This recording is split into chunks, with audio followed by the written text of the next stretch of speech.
Greetings to you all. Welcome to Class 4 English. Term 2nd, Unit 1, Prose.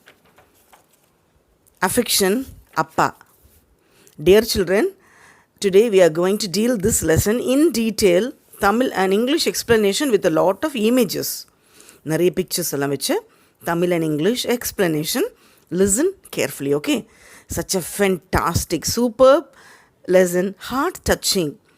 மனசையே தொடுற மாதிரி ஒரு lesson. So let us listen carefully, okay? Let us listen more and more. So first, let us start with my little Pictionary. Pictionary means pictures which learning more words. World. World means to spin or rotate rapidly. That's sutti, okay? World. Wipe, it means clean or dry something by rubbing with a cloth, a piece of paper or one's hand. அதாவது wipe, தொடச்சி விடுறது. Okay? Wipe-னா rubbing, தொடச்சி விடுறது. Next one, tumbled. Tumbled means fall, தொப்பக்கடின்னு கீழே விடுறது. Okay? Next one, scream. It means to speak loudly with strong emotions. Screamனா கத்துறது. அதாவது கோபத்துலேயும் scream பண்ணலாம், இல்லை ஆச்சரியத்துலையும் ஸ்க்ரீம் பண்ணலாம். அதை இமோஷன்ஸாக அப்படி கத்துறது screaming. Grab means hold or catch. Grabனாக்கா அப்படி பிடிக்கிறது. Fine children, shall we enter the lesson? So before entering the lesson, I'll just ask you some questions. Just answer if you can. So God created the earth and we are all living happily. And every day is not the same, right? எல்லா நாளும் ஒரே மாதிரி இருக்குதா? இல்லை இல்லையா? Certain days we come across some difficulties or challenges. திடீர்னு பார்த்தா நிலநடுக்கம்ங்கிறாங்க, earthquake, volcano, tsunami, flood, திடீர்னு மழை வருது, காற்றடிக்குது, புயல் அடிக்குது, வேறு நிறைய natural disasters occur. Sometimes man-made disaster occur. தண்ணி வந்து வெள்ளத்தில் எல்லாம் ஓடி போச்சு, அந்த மாதிரி நடக்கும். ஸோ அந்த மாதிரி ஒரு டிசாஸ்டர், நேச்சுரல் டிசாஸ்டர் தான் இன்றைக்கி பார்க்குறோம். So many manmade disasters also there. ஸோ நம்ம அது வரைக்கும் ஹாப்பியாக இருந்த நாட்கள் வேறு. ஒரு நேச்சுரல் டிசாஸ்டர் எதிர்பார்க்காம கண் இமைக்கும் முடியல அப்படியே நடக்குது இல்லையா? அந்த மாதிரி ஒரு துரதிர்ஷ்டமான ஒரு சோகமான ஒரு ஸ்டோரி தான் இங்கே பார்க்கலாமா? Okay children, one such tragic incident only we are going to see today. Okay, so before entering the lesson அந்த என்ன ட்ராஜிக், என்ன ஒரு சோகம்னு மட்டும் சொல்லி கொடுத்துருன்னா then it will be easy for you to understand in the lesson. Okay, நடுவில் disturb ஆக வேணாம். ஆக்சுவலாக 2004 ஒரு சுனாமி வந்தது. Okay, in the year 2004 there occurred an tsunami. எங்கே நடந்தது? ஆக்சுவலாக சுனாமிங்கிறது வந்து அண்டர் சீயில் வந்து இந்த பிளேட்ஸ் மாறுது, சம் சார்ட் ஆஃப் சேஞ்சஸ், அந்த ஷிஃப்ட் நடக்கும்போது தேட்ஸ் கிரியேட்டட் ஒன் earthquake மாதிரி ஒரு ஷேக் ஆகி அந்த வேவ்ஸ். இப்போ earthquakeனா என்ன? பூமி அதிர்ச்சி, பூமி அதிர்வுன்னு சொல்கிறோம், பூமி அதிர்ந்துருது. ஆனால் வேவ்ஸுக்கு அடியில் இருக்கிற டெக்டானிக் வேவ்ஸ் இருக்குது, டெக்டானிக் பிளேட்ஸ், அதாவது பூமியில் நடக்கிற அதிர்வுகள், பூமி அதிர்ச்சி ஆகுது, கீறல் விழுது, ஆர் அந்த மாதிரி ஷேக்கல் ஆகுது இல்லையா? அப்போ ஓஷனுக்கு அடியில் நடக்கிற அதே அதிர்வு எப்படி அது வெளிக்காட்டும்? தண்ணியை அப்படியே வெளிவரணும், கரெக்டா? ஸோ பூமியில் இருக்கிற அதிர்வு வேறு, ஓஷனில் ஆர் வாட்டரில் இருக்கிற அதிர்வு டிஃப்ரெண்ட்டாக இருக்கும். ஸோ அந்த வாட்டர் அப்படியே பயங்கர வேவ்ஸாக மாறுது. That is called tsunami. இது நடந்தது எப்பி சென்டர்னு சொல்லும்போது தட் இஸ் இன் சுமத்ரா தீவுன்னு சொல்கிறோம், அது இந்தோனேஷியாவில் இருக்குது. ஸோ அங்கே நடந்த அதிர்வு, அங்கே நடந்தது, அந்த ஓஷனில் நடந்தது, it reflected R it affected Indian coastal areas. Okay, அது பயங்கரமாக நடந்தது. என்றைக்கி? 26th டிசம்பர், அதாவது கிறிஸ்மஸ் முடிஞ்சு அடுத்த நாள் ஜாலியாக டயர்டாக அப்படியெல்லாம் இருக்கும்போது 2004 26th டிசம்பர் அரவுண்ட் 8 o'clock, நல்லா இப்போ சர்ச்சில் இருக்கிறேன். ஓகே, சண்டே அன்றைக்கி. ஓகே, ப்ரீவியஸ் டே கிறிஸ்மஸ் முடிச்சுட்டு அன்றைக்கி அடுத்த நாள் சண்டே சர்ச்சில் இருக்கிறோம். பார்த்தாக்கா அப்படியே ஜேன்னு மக்கள் எல்லாம் ஓடி ஓடி வராங்க. நியர்பை சீ இல்லையா எங்களுக்கு. ஸோ அங்கேருந்து குட்டி குட்டி மூட்டையெல்லாம் எடுத்துகிட்டு ஓடி ஓடி கடல் உள்ளே ஓடி வந்துச்சு. கடல் உள்ளே ஓடி வந்துருச்சுன்னு குடு குடு குடுன்னு ஓடி வராங்க. எங்களுக்கு ஒன்றுமே புரியல. Nearby only, but I couldn't go, but many all went and did something like that. Okay children, so Sumatra, Indonesia நடந்த ஒரு இது. And the tragic thing is, அது ஒரு pity is, plenty of people lost lives. Okay, 2,27,898 people around. இது ஒரு rough estimate. இவ்வளோ மக்கள் ஒரே நாளில், ஒரு கணத்தில், ஒரே நிமிஷத்தில் they lost life. இவங்களுக்கு இது ஒரு கன்னும் கிடையாது, பிளட்டும் கிடையாது, எந்த ஒரு இதுவும் இல்லை. Just like that on the spot all the coastal regions, everybody lost their lives. ஒன்றுமே செய்ய முடியல. இது யாரை குற்றம் சொல்கிறது? We can't understand. Okay, fine children, now we will move into the lesson. And இதை பற்றி எக்ஸ்ட்ரா டீட்டெயில்ஸ் வேணுனாக்கா கமெண்ட் செக்ஷனில் கேளுங்க. I will explain if possible little more. Fine children. Appa, Keerakuppam was a small coastal village near Nagapattinam. Okay, இந்த லெசனில் அப்பா, அப்பானாலே ஒரு பாசம் இல்லையா? அப்பா அப்படி சொல்லும்போதே அன்பாக இருக்குது. ஃபைன் சில்ட்ரன், கீரக்குப்பம்னு ஒரு ஊர் was a coastal village. It's a small coastal village near Nagapattinam. Nagapattinam தெரியும் இல்லையா? நாகை மாவட்டம். ஸோ அங்கே ஒரு குட்டியான ஒரு வில்லேஜ் தான் Kirikuppam. Even though the people in the village toiled in the sea every day, they lived happily. So அவங்க வாழ்க்கை வாழ்வாதாரம் அது கொஞ்சம் கஷ்டமான வாழ்க்கை. டெய்லி வேலை செய்யணும், சாப்பிடணும், கஷ்டப்படணும். எல்லாரும் வாழ்க்கையும் அப்படி தானே இருக்குது. ஓகே சில்ட்ரன், டாயில்ட்னாக்க working hard. Toiled in the sea every day, they lived happily. கஷ்டப்பட்டு வேலை செய்து ஹாப்பியாக இருக்கிறாங்க. It was a pleasant Sunday morning in December. நான் சொன்னேன் இல்லையா, ஒரு டிசம்பர் மந்த்து, ஒரு சண்டே, கிறிஸ்மஸ்க்கு அடுத்த நாள். Just like any other day, the villagers had started their routine. As usual, generally, அவங்களோட ஒர்க்கை தொடங்குறாங்க. A few of them had already left for the sea. அதில் பாதி பேர், mostly they are fishermen only, no, மீன் பிடிக்கிறதுக்காக கடலில் போயிட்டாங்க.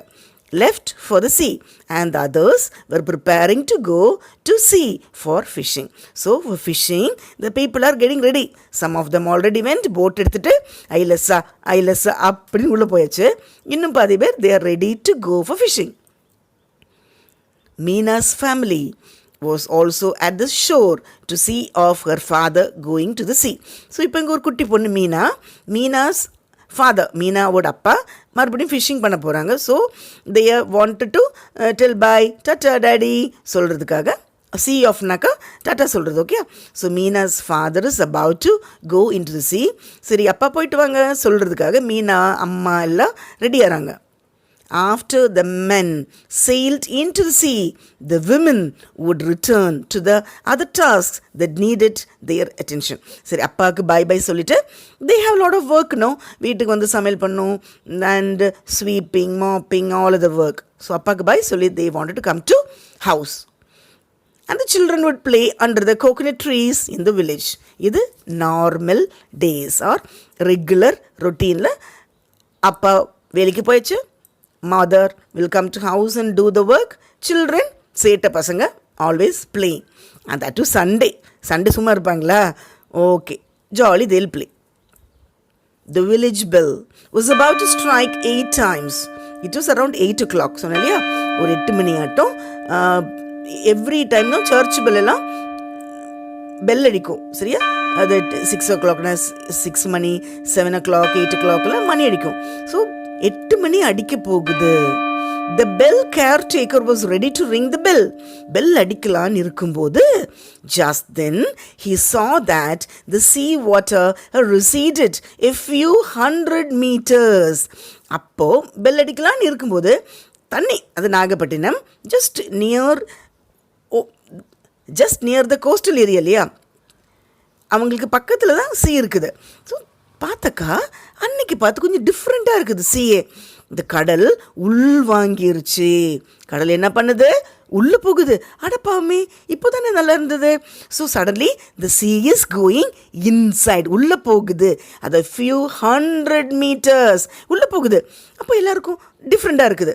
Something. could you understand children? அது வரைக்கும் தண்ணியில் இருக்கிறது. suddenly the water is receding or moving inside. soon many in the village noticed the same. இது பெல் கேர்டேக்கர் மட்டும் இல்லை, even the other people are noticing the same thing. என்னடா, see water is going inside. all the children and the villagers started running towards the sea. அப்போ ஓடி வர்றாங்க. sea வாட்டரில் உள்ளே போகுது, நம்ம அப்போ கடல் உள்ளே விளையாடலாம். இட் மீன்ஸ் இப்போ sea ட்ரையாக இருக்கு இல்லையா, ஷோரில் விளையாடலாம்னு ஓடி வராங்க. Meena and her mother were also with them. So அப்போ அந்த இடத்துல மீனாவும் இருக்கிறா, மீனாவோட மதர் இருக்கிறாங்க. ஆக்சுவலாக வீட்டுக்கு போகிறவங்க திடீர்னு கடல் உள்வாங்கிருச்சு, என்னாச்சுன்னு வந்து பார்க்குறதுக்கு நிற்கிறாங்க. ஃபாதர் மீன் பிடிக்க போயிடுச்சு. The sea water continued to recede. sea water மறுபடியும் உள்ளே போகுது. all had gathered along the shore to see it. So இது டிஃப்ரெண்ட்டாக இருக்கவே everybody came to the shore to watch it. all are coming to see it. எனக்கு புதுமையாக இருக்கு இல்லையா. every day it's not like that. எல்லா நாளும் அப்படி அலடிக்கும், waves and like that. The bell hit 8 times. The people now saw a wave far away in the sea. அப்படி இருக்கும்போது children just listen. அப்படி இருக்கும்போது, அதாவது தண்ணி உள்ளு வாங்குது, எல்லா மக்களும் ஓடி வந்து பார்க்குறாங்க. பார்த்தாக்கா ஃபார்வே கொஞ்சம் தூரமாக பார்த்தாக்கா they saw a wave. people now saw a wave far away in the sea. தூரமாக ஒரு பெரிய அலை வருது. நானும் குட்டி குட்டி அலை டெய்லி பார்க்குறவன் அலை கிடையாது. இது சம்திங் டிஃப்ரெண்ட், இது சம்திங் யூனிக். இது என்னமோ டிஃப்ரெண்டான ஒரு அலை தூரமாக பெரிய அளவுக்கு வருது. Excitedly, they pointed to the wave that was rising high in the sea. என்னமோ பெருசா ஓடி வருது, rising high in the sea. It was common for people to be excited by big waves in Kirakuppam. So இது ஒரு சின்ன ஒரு பெரிய வேவுக்கு வந்தாலே எல்லாரும் நல்லா போய் this big wave is coming சொல்லுவாங்க. இதை பார்த்தாக்கா செம ஜைஜாண்டிக்கா வருது, ஜாயிண்ட் மாதிரி. Everyone was getting ready to brace the big wave that was coming towards them. So இவங்களுக்கெல்லாம் குட்டி குட்டி நீச்சல்லாம் தெரியும். ஸோ நார்மலி கொஞ்சம் லிட்டில் பிக் வேவ் வந்துனாக்கா அதில் குதிக்கிறது, விளையாடுறது, this is common. Little did they know that the wave was increasing in height and would seem to touch the sky as it neared them. அதாவது அவங்களுக்கு புரியல, இந்த வேவ் டிஃப்ரெண்டான wave, ஒரு பெரிய வேவ், இது பொல்லாத வேவ். அது கிட்ட வரும்போது தான் அவங்களுக்கு இது வரைக்கும் புரியல. ஜோக்கா நடிச்சவங்க லிட்டில்னாக்கா அவங்களுக்கு தெரியலன்னு அது சரியா. இது they did not know that the wave was increasing in height and would seem to touch the sky as it neared them. கிட்ட வரும்போது பார்த்தாக்கா அது வானத்தை தொடுற அளவுக்கு அவ்வளோ பெருசாக வருது. It was getting closer to the shore with a roar. கிட்ட வரும்போது பயங்கரமான சவுண்டும் ஓடி வருது. Gazing at the wave far away. Gazing na looking. So all are looking at the wave. என்னடா இது டிஃப்ரெண்டா வருது, வானத்தை தொடுற மாதிரி இருக்குது. Mina's mother felt a sudden fear gripping her. அடடா, இது பொல்லாத வேவ், பொல்லாத அலை அப்படின்னு she understood, she realized. Okay, அவங்களுக்கு புரிஞ்சிச்சு என்ன பண்றது இப்போ. She felt that something was wrong. ஏதோ தப்பு நடக்க போகுது. Something is wrong. தப்பு நடக்குது. She caught Meena by her hand and started running towards their home. சரி, இனிமேலும் இங்கே நிற்கக்கூடாது, வேவ்ஸ் நம்மளுக்கு வேணாம், கிடுகிடுன்னு வீட்டுக்கு போயிடலான்னு mother caught Meena by her hand. மீனாவை அப்படி பிடிச்சிட்டு நம்ம வீட்டுக்கு போகலாம் செல்லமே, தங்கமே இது நல்லா இல்லைடா, இந்த வேவ் டிஃப்ரெண்ட்டாக வருது, நம்ம வீட்டுக்கு ஓடிடலான்னு they're running towards their home. The wave that came closer to the shore had crushed the fishing boats. ஆனால் அந்த வேவு செம்ம வேவ், பயங்கரமான wave, crushed the fishing boats before they reached their home. அவங்க வீட்டுக்கு போகிறதுக்கு முன்னாடியே அது அப்படியே க்ரஷ் பண்ணி அதை விழுங்குற மாதிரி சரியா வந்துருச்சு. The powerful wave had hit the village. அந்த வில்லேஜ், அந்த கிராமத்தையே மொத்தமாக அப்படி ஃபுல்லும் ஒரு ரவுண்ட் அடித்த மாதிரி ஆயிடுச்சு. Meena and her mother could hear their friends and family screaming all around. Screaming இப்போ தானே சொல்லி கொடுத்தேன். ஸ்க்ரீமிங் கத்துறது, ஐயோ ஐயோ அம்மா அப்பான்னு. They are screaming all around them. The sea water entered the village and washed out the huts and boats. அதாவது sea water, கடல் தண்ணி ஊருக்குள்ளே வந்துருச்சு, வீடுக்கு வந்துருச்சு. and washed out the huts and boats. huts சின்ன சின்ன குடிசைகள், போட்ஸ் எல்லாம் தூக்கிட்டே போயிடுச்சு. அவ்வளோ பெரிய wave. the water hit their hut too, and the water it came to their hut. அவங்களோட குடிசையும் தூக்கிட்டு போயிடுச்சு. Meena and her mother were separate. அந்த ஒரு வேகத்தில் couldn't hold. அம்மா தான் பிடிச்சிருந்தாங்க, அந்த பிடி விட்டு போச்சு. and thrown off. தூரமாக போயிட்டாங்க. Then slowly the water receded again into the sea. மறுபடியும் செகண்ட் டைமாக வாட்டர் உள்ளே போகுது. இதை இப்போ வெளியே வந்தது இல்லையா, வேவ்ஸா. இப்போ receded again, the water is going inside. Meena's mother gathered herself and searched for Meena. அம்மா பொண்ணை காணுமே, where is Meena, where is Meena, where are you, where are you? Like that she is searching Meena. தேடுறாங்க. அம்மாவுக்கு பொண்ணை காணும், பொண்ணுக்கு அம்மாவை காணும். மீனா குட்டி பொண்ணு மம்மி மம்மி அம்மா where are you where are யூன்னு இந்த பொண்ணு கத்துறா, அம்மா அங்கே கத்துறாங்க. But they couldn't see each other. It was then that the second massive wave hit the village. மறுபடியும் இன்னொரு பொல்லாத வேவ், பயங்கரமான பிக் மேசிவ் வேவ். மேசிவ் பயங்கர பிக், ஓகே, ஹெவியான ஒரு வேவ் வந்து அந்த வில்லேஜே தூக்கிட்டு போயிடுச்சு. Meena's mother was washed away by the wave. Meena's mother was washed away by the second wave. So first அலையிலையாச்சும் தப்பிச்சிட்டாங்க, செகண்ட் அலை தூக்கிட்டு போயிருச்சு. அம்மாவும் மட்டும் இல்லை, so many members, thousands of members. Meena's mother was washed away by the wave. Meena whirled through the water. Whirledனா சுற்றி சுற்றி, பம்பர மாட்டோம், சுற்றி சுற்றி, அதாவது பேலன்ஸ் கிடைக்க முடியல. was struggling to breathe. முச்சுட முடியல. one moment she was inside the water. ஒரு நிமிஷம் அப்படியே வாட்டருக்குள்ளேயே, அது அந்த வாட்டரே ஒரு மாதிரி ஸ்பீடாக ஒரு வேர்ல்வின் மாதிரி ஆயிடுச்சு. and all was dark around her. சுற்றிலும் ஃபுல்லும் டார்க்காக இருட்டாக இருக்குது. in the next moment she could see the sky. she was banged her to the trunk of a coconut tree. அதுக்கப்புறமா வேகமாக, அதுக்கப்புறம் கொஞ்சம் நேரம் தண்ணிக்குள்ளே நிற்கிறா. Then after some time it was so dark. After some time she saw the sky. வானத்தை பார்க்குறா. பார்த்தாக்கா அவளை தூக்கி ஒரு ட்ரீயோட ட்ரங்கில் போய் மோதி நிற்கிறவ. Okay, of a coconut tree. Coconut ட்ரீயில் மோதிட்டு நிற்கிறா. She wrestled with the wave and firmly hugged the tree. அவள் என்ன பண்ணுறா, ஓகே, அந்த கோகனட் ட்ரீ கட்டி பிடிக்கிறா. ஹக்டு மீன்ஸ் கட்டி பிடிக்கிறது. ஸோ ஃபர்ம்லி டைட்டாக she is holding the coconut tree and soon she fainted. You should understand children, இந்த wave coconut ட்ரீயும் மேலே வந்தது. கோகனட் ட்ரீக்கும் மேலே நம்ம நினைக்கிறோம் கோகனட் ட்ரீ தேங்காய் மரம், நல்ல பெரிய மரம். ஆனால் அந்த வேவ் கோகனட் ட்ரீக்கு எல்லாம் மேலே ஓடி வந்தது. Okay, when she woke up she was in hospital. இப்போ இதுதான் ஞாபகம் இருக்குது அவளுக்கு. Then what happened, who took, nothing she knows. So எந்திரிச்சு பார்க்கும்போது she was in hospital. After she recovered, they transferred her to a rehabilitation center. So அவள் எந்திரிச்சு பார்க்கும்போது ஹாஸ்பிட்டல் நிற்கிறா. ரெக்கவர் ஆனப்புறமா அவளை ட்ரான்ஸ்ஃபர் பண்ணி ரீஹேபிலிட்டேஷன் சென்டருக்கு வைக்கிறாங்க. இட் மீன்ஸ் அவளுக்கு அம்மா காணோம், போயிடுச்சு, அப்பாவும் சேம் திங். ஸோ இப்போது ஒரு அநாத குழந்தை மாதிரி, ஆதரவில்லாத குழந்தை இல்லையா. ஸோ ஆதரவில்லாத குழந்தைங்கள காப்பாற்றுறதுக்கு பேர் rehabilitation centre. The center housed nearly 99 boys and girls. இந்த மாதிரி நிறைய குழந்தைங்க இருந்தாங்க. அப்பா இல்லாத குழந்தைங்க இல்லாத அப்பா, இன்னும் நிறைய விஷயங்கள்லாம் சொல்கிறேன் அப்புறமா. ஸோ இந்த சென்டரில் around 99 boys and girls were there. A kind-hearted official of the center was always very kind to the children. So அங்கே ஒரு தெய்வ மனுஷன்னு சொல்லலாம். ஓகே, a kind-hearted official, அவங்க ரொம்ப பாசமாக செல்லமாக அவங்களுக்கு கேர் பண்ணுறாங்க. he often used to visit them with his family. அவங்க ஃபேமிலியோடு வந்து விசிட் பண்ணுறாங்க. Okay, Meena was the youngest of all. Meena தான் இந்த சில்ட்ரன்லேயே குட்டி பொண்ணு. youngest of all, and soon was loved by all. So குட்டி பொண்ணா இருக்கவே everybody liked her, loved her, செல்லமாக கூப்பிடுறாங்க. The official and his wife often carried Meena when they played with other children.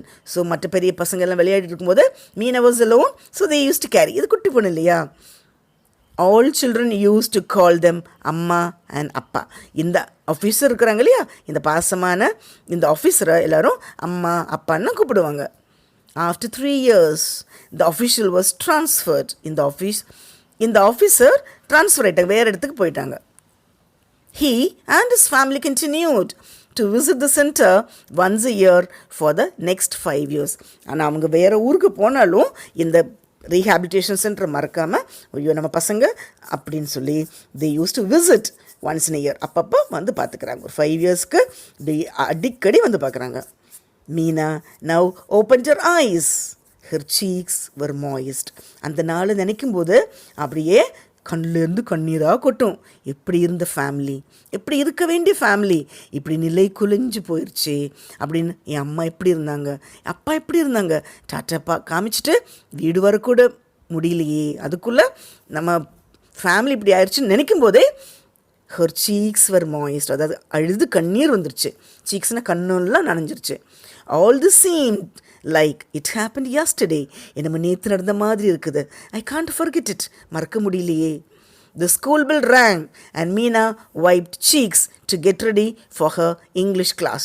So அந்த டைமில் school bell rang, okay, school bell அடிக்குது and she is getting ready for English class. Meena was good at studies and was now in 12th standard. இப்போ 12th standard படிக்கிறா, okay. அப்போ குட்டி பொண்ணாக இருந்த பொண்ணு இப்போது 12th standard girl. அப்போ 12 years ஓடி போச்சு. The teacher was teaching and Meena was writing her notes. அப்போ டீச்சர் பாடம் எடுக்கிறாங்க, மீனா பொண்ணு ரைட்டிங் பண்ணுறாங்க. She then heard a familiar voice calling her, மீனு. அந்த மாதிரி டைமில் ஒரு சவுண்டு கேட்குது. என்ன சவுண்டு? மீனு அப்படின்னு கேட்குது. கேட்ட உடனே ஆஹா இது எனக்கு தெரிஞ்ச குரலாச்சே அப்படின்னு பார்க்குறா. She raised her head to see. She was surprised to see her father. அப்போ பார்த்தாக்கா she was surprised to see her father, the official standing at the entrance. பார்த்தாக்கா யார் அது? அந்த ஆஃபீஸர், அதாவது அஃபிஷியல். இதுக்கு ஃபஸ்ட்டில் வந்தாங்க இல்லையா, குட்டி பொண்ணாக இருக்கும்போது சேர்த்தாங்க, அந்த ஆஃபீஸர் தான் இங்கே நிற்கிறாங்க. He was smiling at her. She stared at him blankly for a few seconds. கொஞ்ச நேரம் she is staring, looking at the man. With tears rolling down her cheeks, she jumped out of her bench and dashed towards him calling, அப்பா அப்பா அப்படின்னு பாசமாக செல்லமாக ஓடி வரா. சரியா? Now children, let us see the glossary part. Okay. Recede, it means go or move back. திரும்ப போகிறது, தண்ணி உள்ளே போச்சு, உள் வாங்கிருச்சு. Massive means large or heavy. Massiveனா பெரிய அளவில், big. Whirl, it means to move rapidly round and round. Whirlனா சுற்றி சுற்றி சுற்றி சுற்றி. Bang means to strike forcefully and noisily. Bangனா ஓங்கி அடிக்கிறது. Faint means to lose consciousness. Faintனா மயக்கமாக இருக்கிறது. Rehabilitation means the act of restoring someone after a damage. Rehabilitationனாக்கா அவங்க ஒரு பிரச்சனையில் இருந்து அவங்கள தப்பிச்சு அவங்களுக்கு ஒரு பாதுகாப்பு. Blankly means without expression. Fine children. So I hope you understood. இதை மாதிரி நிறைய விஷயங்கள். இங்கே ஒரு குழந்தை அப்பா அம்மா வளர்ந்துருக்குறாங்க. I know a family. அங்கே ஒரு father, he lost his 3 children in this tsunami. அதாவது சேர்ந்து 3 குழந்தைங்களையும் ஒரே நிமிஷத்தில் கையிலேயே பிடிச்சிருந்தாங்களாம். 3 குழந்தைங்களையும் ஒரே நிமிஷத்தில் இழந்துட்டாங்க.